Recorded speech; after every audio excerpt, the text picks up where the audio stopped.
ओम शांति। आज दिनांक 30 जुलाई 2022 बाबा ने महावाक्य में हम बच्चों को जो शिक्षाएं दी उनका मनन करेंगे। बाबा कहते, मीठे बच्चे, इस पुरानी दुनिया, पुराने शरीर में कोई मजा नहीं है, इसलिए इससे जीते जी मरकर बाप का बन जाओ, सच्चे परवाने बनो।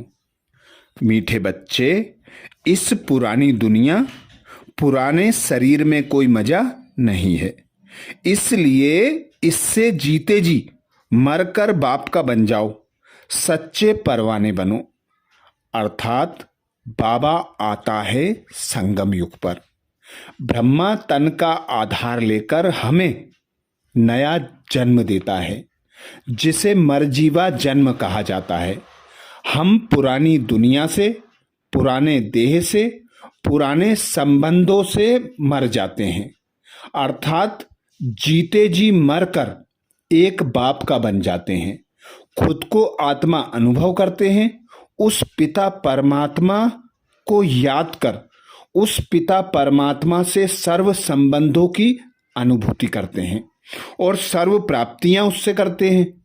तो ऐसा बाप जो स्वर्ग की बादशाही देने आता है, उसके ऊपर पूरा पूरा परवाना बनकर फिदा हो जाना है। जैसे समा पर परवाने फिदा होते हैं, ऐसे ही हम बच्चों को पिता परमात्मा पर फिदा हो जाना है।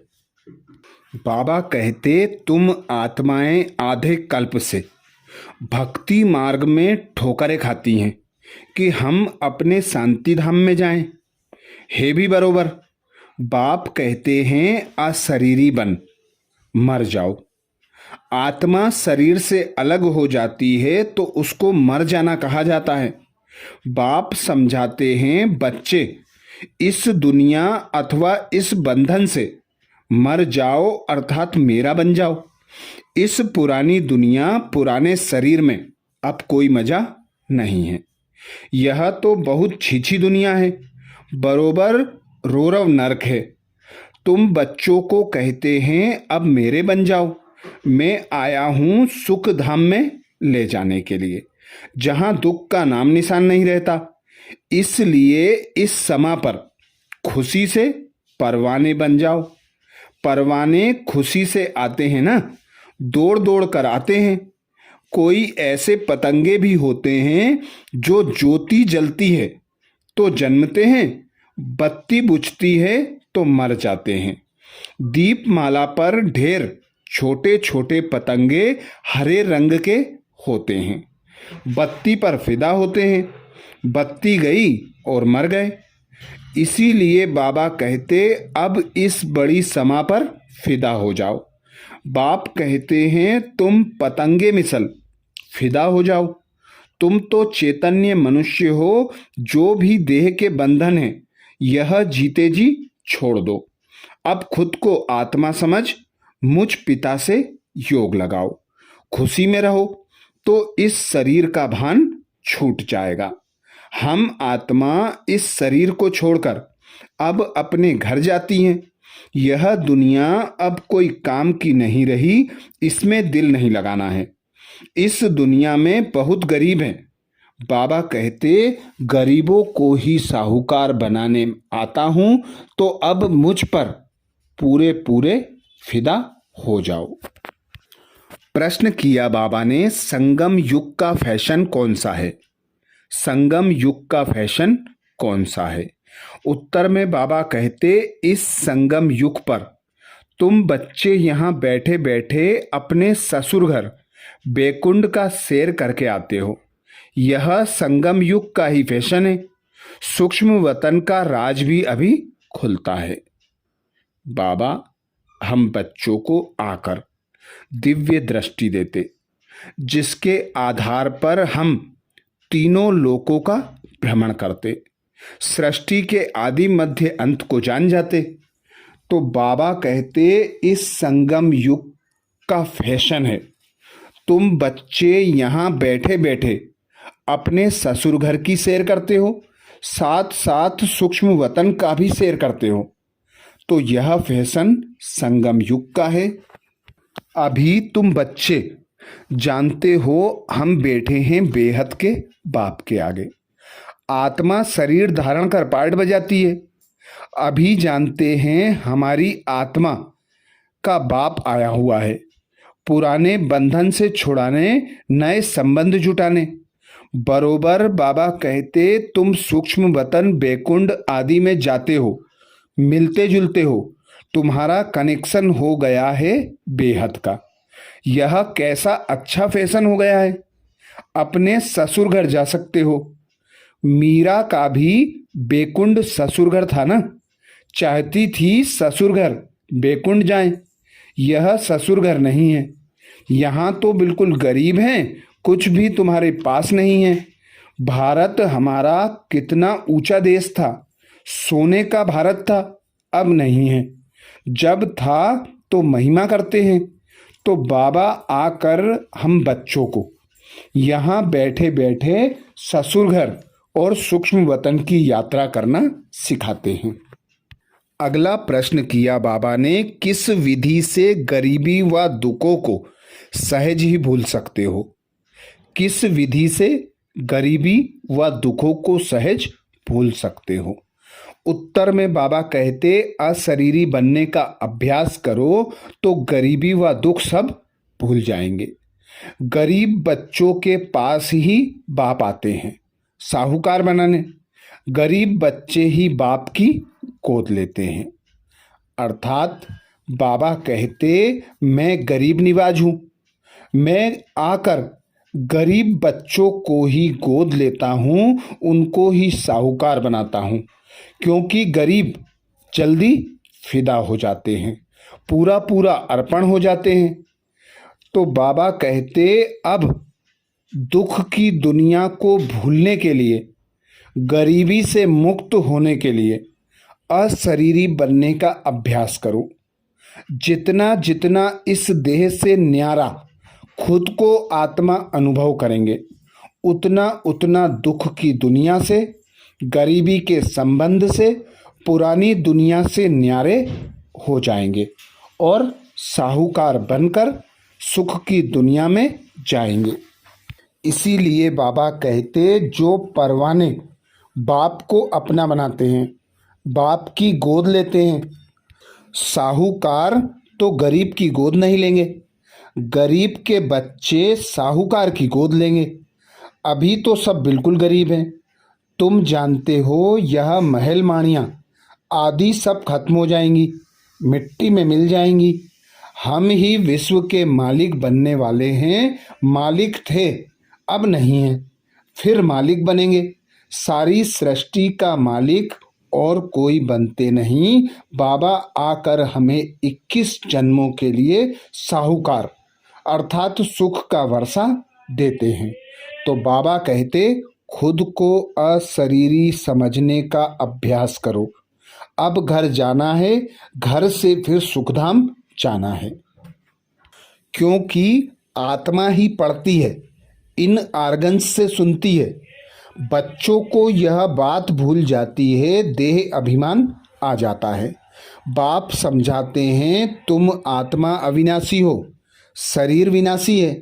बाबा ने समझाया है मुझे याद करो, यह तुम्हारा अंतिम जन्म है जो हीरे तुल्य है। जो बाप के बनते हैं उनका हीरे तुल्य जन्म है। तुम्हारी आत्मा शरीर के साथ परम पिता परमात्मा की बनी है। अब आत्मा हीरे जैसी बनती है, अर्थात प्योर सोना बनती है, 24 कैरेट। बाबा कहते अभी तो कोई कैरेट रहा नहीं, सब झूठी दुनिया है, झूठी माया है, झूठी काया है। तो अब साहूकार बनने के लिए, नई दुनिया सुखधाम में जाने के लिए खुद को आत्मा अशरीरी अनुभव करो। जितना जितना खुद को आत्मा समझ पिता परमात्मा को याद करेंगे, उतना उतना इस दुनिया से न्यारे और उस पिता परमात्मा के प्यारे बनेंगे। और जितना जितना प्यारे बनेंगे, उस पिता परमात्मा के वर्षे का अधिकारी बनेंगे। तो बाबा कहते अभी तुम समझते हो वह निराकार परम पिता परमात्मा, यह है प्रजापिता ब्रह्मा। ब्रह्मा को देवता कहेंगे। देवता तब कहेंगे जब संपूर्ण फरिश्ता बन जाए। तुमको अभी देवता नहीं कहेंगे। देवता है सतयुग में। तुम्हारा है देवीय धर्म।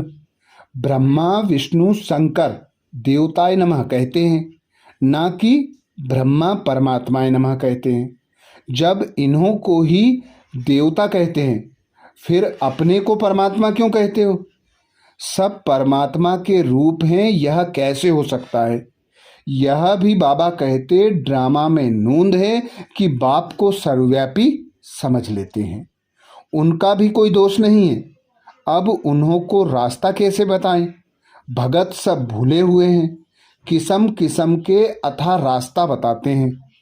अब बाप समझाते हैं मौत सामने खड़ा है, वर्षा लेना है तो सिवाय ब्रह्मा के शिव बाबा से वर्षा मिल ना सके।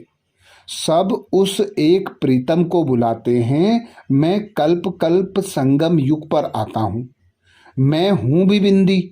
भेंट देखो कैसी करते हैं, कितनी छोटी सी आत्मा में अविनाशी पार्ट भरा हुआ है। यह कुदरत है। वरदान दिया बाबा ने। वरदान में बाबा कहते समस्याओं के पहाड़ को उड़ती कला से पार करने वाले तीव्र पुरुषार्थी भाव। समस्याओं के पहाड़ को उड़ती कला से पार करने वाले तीव्र पुरुषार्थी भाव, अर्थात तीव्र पुरुषार्थी वे बच्चे हैं जो अपना समय, संकल्प, श्वास, तन, मन, धन सब कुछ बाबा पर अर्पण कर देते हैं, अर्थात समर्थ कर देते हैं, व्यर्थ को बचाते हैं। तो ऐसे पुरुषार्थी जो कैसी भी परिस्थिति हो, कैसी भी परवश आत्मा का हमारे साथ व्यवहार हो, हर परिस्थिति में अचल अडोल रहकर, एक रस स्थिति में रहकर अपने लक्ष्य को स्मृति में रख उस लक्ष्य समान लक्षण धारण करता जाए, अपने समय, संकल्प, श्वास सब कुछ सफल करता जाए। तो ऐसे पुरुषार्थी ही बाबा कहते तीव्र पुरुषार्थी होते हैं। जैसे समय की रफ्तार तीव्र गति से सदा आगे बढ़ती रहती है, समय कभी रुकता नहीं है। यदि उसे कोई रोकना भी चाहे तो रुकता नहीं है। समय तो रचना है। आप रचयिता हो, इसलिए कैसी भी परिस्थिति अथवा समस्याओं के पहाड़ भी आ जाएं तो भी उड़ने वाले नहीं रुकेंगे। अगर उड़ने वाली चीज बिना मंजिल के रुक जाए तो एक्सीडेंट हो जाए। तो आप बच्चे भी तीव्र पुरुषार्थी बन उड़ती कला में उड़ते रहो, कभी भी थकना और रुकना नहीं है। स्लोगन में बाबा कहते याद की वृत्ति से वायुमंडल को पावरफुल बनाना यही मनसा सेवा है। याद की वृत्ति से वायुमंडल को पावरफुल बनाना यही मनसा सेवा है। मनसा सेवा अर्थात बिना वाणी के, बिना कर्म के, अपने मन के संकल्पों द्वारा सेवा करना। क्योंकि बाबा कहते अंत समय में साइंस के सब साधन फेल हो जाएंगे। तो यही एक सेवा, ऐसी सेवा होगी जिससे तुम बच्चे विश्व के कोने कोने में सेवा कर सकोगे। तो ऐसी पावरफुल वृत्ति बनाने के लिए खुद को निराकार आत्मा अनुभव करना, उस पिता परमात्मा की निरंतर याद में रहना। तो जितना जितना उस सर्वशक्तिमान पिता को याद करेंगे, अपन मास्टर सर्वशक्तिमान बनकर वायुमंडल को पावरफुल अर्थात शक्तिशाली बना सकेंगे। यही बाबा कहते मनसा सेवा है। अच्छा, ओम शांति।